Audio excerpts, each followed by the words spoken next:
دوستو آج کی اس ویڈیو میں ہم آپ کو بتائیں گے کہ اللہ تعالیٰ نے عورت کو بچہ پیدا کرنے کی سزا کیوں دی، آخر اس نے کون سی غلطی کی تھی جس کی وجہ سے قیامت تک اس کو یہ سزا ملی۔ یہ سب جاننے کے لیے ویڈیو کو آخر تک لازمی دیکھیں تاکہ آپ کو مکمل واقعے کی سمجھ آ سکے۔ اکثر یہ سوال ہمارے ذہنوں میں آتا ہے کہ آخر بائبل میں اللہ تعالیٰ نے عورت کو سزا دیتے ہوئے محموم کیوں کہا، اور احادیث میں آخری رسول صلی اللہ علیہ وآلہ وسلم نے عورت کی خیانت کا ذکر کیوں کیا، آسمانی کتابوں میں آخر عورتوں کی مذمت کیوں کی گئی۔ بائبل میں کتاب پیدائش میں نقل ہوتا ہے آسمان و زمین اور ان کی تمام چیزوں کی تخلیق 6 دن میں مکمل ہوئی، پھر اللہ نے زمین کی مٹی سے انسان کو بنایا اور اس کے نتنوں میں زندگی کا دم پھونکا تو وہ جاندار ہو گیا۔ اللہ نے آدم کو گہری نیند سلا دیا۔ جب وہ سو رہے تھے تو اللہ نے ان کی پسلیوں میں سے ایک پسلی سے ایک عورت بنائی۔ بائبل کے اس پسلی والے بیان کی تخلیق صحیح بخاری کی ہے، جس میں اللہ کے رسول صلی اللہ علیہ وآلہ وسلم کے فرمان سے بھی ہوتی ہے۔ چنانچہ اللہ کے رسول صلی اللہ علیہ وآلہ وسلم نے فرمایا، عورتوں کے ساتھ اچھا برتاؤ کرو کیونکہ عورت پسلی سے پیدا کی گئی ہے اور پسلی میں سب سے زیادہ ٹیڑھا حصہ اس کے اوپر والا ہے۔ اگر تم اسے سیدھا کرنا شروع کر دو گے تو اسے توڑ ڈالو گے، اور اگر اسے اس کے حال پر چھوڑ دو تو وہ ہمیشہ ٹیڑھی رہے گی۔ لہٰذا عورتوں کے متعلق بھلائی کی وصیت قبول کرو اور ان سے حسن سلوک کے ساتھ پیش آؤ۔ اس حدیث میں مزید وضاحت نہج البلاغہ میں ملتی ہے، جہاں نہج البلاغہ کی ہدایت نمبر 14 میں امام علی جنگ صفین میں جنگ چھڑنے سے پہلے اپنی فوج کو ہدایت دیتے ہوئے فرماتے ہیں، خبردار کسی زخمی کی جان نہ لینا اور عورتوں کو اذیت پہنچا کر نہ ستانا، چاہے وہ تمہاری عزت اور آبرو پر گالیوں کے ساتھ حملہ کرے اور تمہارے افسروں کو گالیاں دے، کیونکہ ان کی قوتیں، ان کی جانیں اور ان کی عقلیں کمزور اور ضعیف ہوتی ہیں۔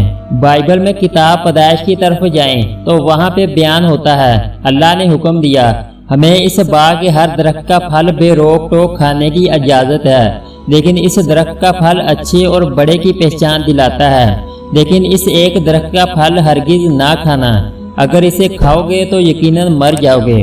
سانپ کے بہکانے پر عورت نے دیکھا کہ اس درخت کا پھل کھانے کے لیے اچھا اور دیکھنے میں دلکش ہے۔ سب سے دلکش فریب بات یہ ہے کہ اس سے سمجھ حاصل ہو سکتی ہے۔ یہ سوچ کر اس نے اس کا پھل کھایا، پھر اس نے اپنے شوہر کو بھی دیا جو اس کے ساتھ تھے، انہوں نے بھی کھا لیا۔ اللہ نے آدم سے کہا، تم نے اس درخت کا پھل کھایا جسے کھانے کے لیے میں نے منع کیا تھا۔ آدم نے کہا، جو عورت تو نے میرے ساتھ رہنے کے لیے دی ہے اس نے مجھے درخت کا پھل دیا اور میں نے اسے کھا لیا۔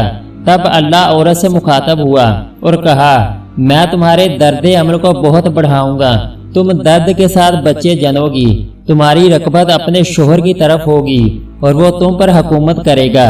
بائبل کے ایک حصے کی تصدیق صحیح بخاری کی حدیث نمبر 3399 میں خاتم النبیین کے فرمان سے بھی ہوتی ہے۔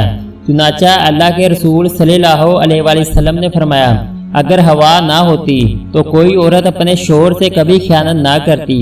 حضرت آدم علیہ السلام کے واقعے کے بعد اگر ہم حضرت یوسف علیہ السلام کے واقعے کی طرف جائیں تو ہمیں قرآن مجید کی ایک چونکا دینے والی آیت نظر آتی ہے۔ یہ واقعے کا وہ حصہ ہے جہاں عزیز مصر کے سامنے حضرت یوسف علیہ السلام کی پاک دامنی کے لیے گواہی دی جاتی ہے کہ اگر قمیض آگے سے پھٹی ہے تو یوسف مجرم ہے اور اگر پیچھے سے پھٹی ہے تو زلیخا مجرم ہے۔